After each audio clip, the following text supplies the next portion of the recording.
The U.S. economy added more than 500,000 new jobs in January, signaling a labor market that remains robust and resilient in the face of higher interest rates and fears of recession.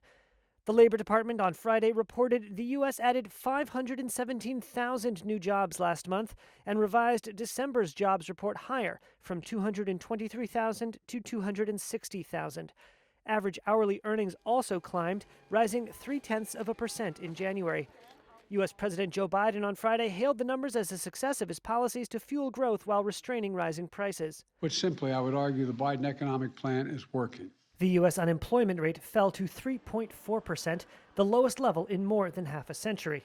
But the Bureau of Labor Statistics last month updated the formulas it uses to smooth out the data for regular seasonal fluctuations, and January's figure should not be compared against the 3.5% unemployment rate for the month before.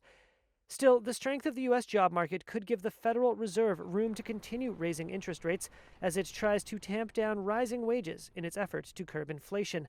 John Lear is chief economist at Morning Consult. My sense is that we all knew that the US labor market was very tight right now.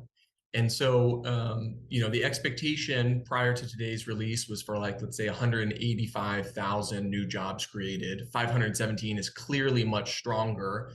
That gives the Fed some sense, of course, that workers are going to continue to be added, that wage pressure is likely to remain high, and I think on net it pushes the Fed to be a little bit more hawkish and likely to keep interest rates higher for longer. We still think there's work to do there. Fed Chair Jerome Powell said this week, quote, "The economy can return to 2% inflation without a really significant downturn or a really big increase in unemployment."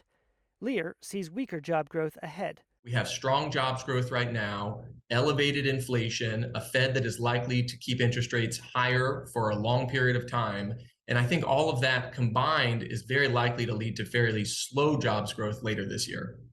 Government data this week showed there were 11 million job openings at the end of December, with 1.9 openings for every unemployed person.